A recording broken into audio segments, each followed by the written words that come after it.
Mrs खरे Lalbagh girls inter college के YouTube channel पे आप सभी का स्वागत करती हूँ। आज मैं क्लास 11 के लिए फिजिक्स सीरीज़ का पार्ट 10 लेकर आई हूँ। आज हम परमिसिबल एरर पे कुछ न्यूमेरिकल्स कराने जा रहे हैं। इनके सूत्र हम आपको बता चुके हैं। परमिसिबल एरर मतलब मैक्सिमम एरर, ठीक है, अधिकतम त्रुटि। अब देखिए, पहला क्वेश्चन है, दो क्षणों की लंबाई क्रमशः 1.8 प्लस माइनस 0.2 मीटर तथा 2.3 प्लस माइनस 0.1 मीटर है। इनकी संयुक्त लंबाई अनुमेय त्रुटि सहित लिखी है। संयुक्त मतलब ऐड करके, दोनों की लंबाई ऐड। एक क्षण की लंबाई ये है और एक क्षण की लंबाई ये है। देखिए दिया क्या है आपको, L1 दिया है, एक की लंबाई 1.8 और इसमें जो है त्रुटि क्या है, डेल्टा L1 और ये डेल्टा L1 क्या है, 0.2 मीटर, ठीक है। L2 क्या है, 2.3 मीटर और डेल्टा L2 क्या है, 0.1 मीटर, ठीक है।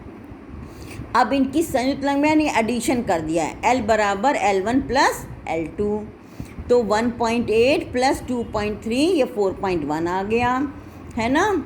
और डेल्टा L बराबर क्या होगा, delta L1 plus delta L2, ठीक है। डेल्टा L1 है 0.2 और डेल्टा L2 क्या है 0.1, तो ये आ गया 0.3।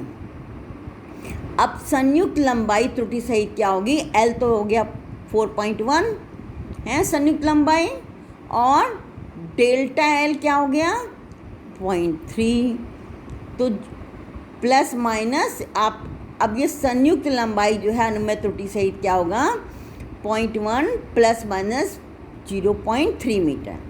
देखिए एडिशन है तब भी प्लस होगा, अगर अंतर है दोनों की लंबाई का तब भी अधिकतम लंबाई में जो त्रुटि है, त्रुटि जो है त्रुटि हमेशा प्लस में ही रहेगी, अनुमेय त्रुटि है ना। परमिसिबल एरर हमेशा अधिकतम वाली होगी। यहाँ आपका L1 माइनस L2 होगा लेकिन जो त्रुटि है वो प्लस में ही होगी। अब देखिए एक दूसरा उदाहरण देखिए, एक तार की मूल लंबाई 53.7 प्लस माइनस 0.5 सेंटीमीटर है। इसे खींचने पर मतलब इसको खींचा गया तो इसकी लंबाई बढ़ गई, कितनी हो गई 55.3 प्लस माइनस 0.3 सेंटीमीटर हो जाती है। तार की लंबाई में वृद्धि अनुमेय त्रुटि सहित लिखिए, है ना। तो देखिए पहले लंबाई खींचने के पहले ये थी, डेल्टा L1 क्या था, L1 क्या था 53.7, ये हो गया। डेल्टा L1 हो गया 0.5 सेंटीमीटर। इसी तरह से L2 क्या है 50.5.3 सेंटीमीटर और डेल्टा L2 क्या है 0.3 सेंटीमीटर, ठीक है। अब लंबाई में वृद्धि क्या होगी, वृद्धि क्या होगी, अंतिम लंबाई माइनस प्रारंभिक लंबाई, ठीक है। अंतिम लंबाई 53.7 और अंतिम लंबाई 55.3 और प्रारंभिक लंबाई 53.7, इनका अंतर आ गया 1.6 सेंटीमीटर, ठीक। लंबाई में वृद्धि इतनी हुई।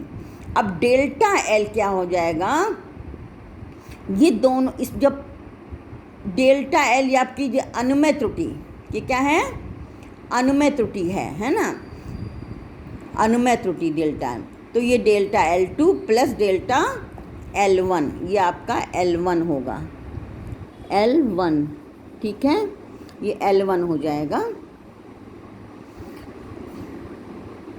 तो देखिए 0.3 प्लस 0.5 ये आपकी अनुमेय त्रुटि है, अधिकतम, है ना।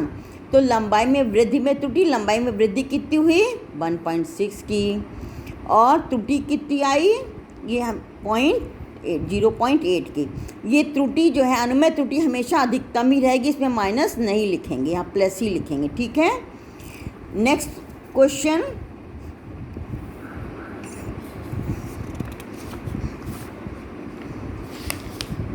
देखिए, एक आयत की लंबाई तथा चौड़ाई के मापन में प्रतिशत त्रुटि क्रमशः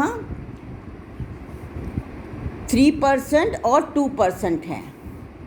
इन प्रेक्षणों से आयत के क्षेत्रफल की गणना में अधिकतम कितने प्रतिशत त्रुटि होगी? तो A बराबर लेंथ इंटू ब्रेथ है, क्षेत्रफल बराबर लेंथ इंटू ब्रेथ। तो डेल्टा A अपॉन A, हमने देखो जो गुणे वाला सूत्र बताया था उसमें प्लस ही हो जाएगा। यहाँ पे डेल्टा, ये आपका लंबाई है, delta L upon L into 100, यहाँ माइनस हट के प्लस हो जाएगा, delta B upon B into 100। ठीक है, अब देखिए लंबाई में प्रतिशत त्रुटि दी है 3% की और चौड़ाई में त्रुटि दी है 2% की। इसकी जगह ले गया 3%, ये 2% बराबर 5% उत्तर आ गया। अब किसी पदार्थ से बने घन के द्रव्यमान तथा लंबाई के मापन में प्रतिशत त्रुटि क्रमशः 5% तथा 2% हों, तो इन प्रेक्षणों से घन के आयतन में तथा पदार्थ के घनत्व की गणना में अनुमेय प्रतिशत त्रुटि ज्ञात क्या होगी? अनुमेय मतलब अधिकतम प्रतिशत त्रुटि पूछी गई है। अब देखिए आयतन, पहले आपको क्या, घन के आयतन और दिया क्या है, लंबाई में प्रतिशत त्रुटि। आयतन और लंबाई में क्या सूत्र है, V बराबर L क्यूब घन के। तो delta V upon V into 100। अब ये जो पावर है ये गुणा हो जाएगा, मैंने पिछले पार्ट में सूत्र बताए थे, 3 delta L upon L into 100 है। अब delta L upon L into 100 आपको दिया है 2%, यहाँ इसकी जगह आपने लिख दिया 2%, ये 2% लिख दिया, तो ये आ गया, उत्तर आ गया 6%। पहले पार्ट का उत्तर आ गया। आयतन में त्रुटि क्या होगी, 6%। अब देखिए घनत्व में पूछी गई है।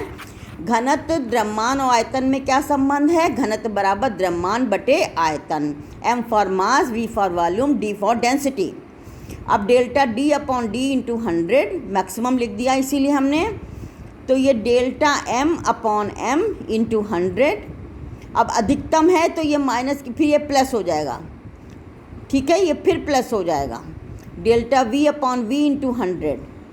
तो द्रव्यमान में प्रतिशत त्रुटि क्या है, 5% की, और आयतन में अभी आपने निकाली 6% की त्रुटि, ये हो गया 11% की त्रुटि। फिर देखिए एक गोले के त्रिज्या के मापन में 0.25% की त्रुटि है, तो गोले के आयतन के मापन में प्रतिशत त्रुटि कितनी होगी? तो आयतन और त्रिज्या में संबंध 4/3 पाई आर क्यूब। तो delta V upon V into 100 बराबर 3 delta R upon R into 100। तो 3 तो ये वाला रख दिया, और डेल्टा R में त्रुटि जो दी है वो कितनी है, ये आपकी रेडियस में त्रुटि दी है 0.25%, तो आ गया उत्तर 0.75%। ठीक है, यही उत्तर हो गया। आज के लिए बस इतना ही, मिलते हैं नेक्स्ट पार्ट में। ये आपकी किताब में सवाल दिए हैं, इसको आप देख लीजिएगा। कुछ इसके अलावा जो और सवाल हैं वो करने की कोशिश करेंगे आप। आज के लिए बस इतना ही, मिलते हैं नेक्स्ट पार्ट में।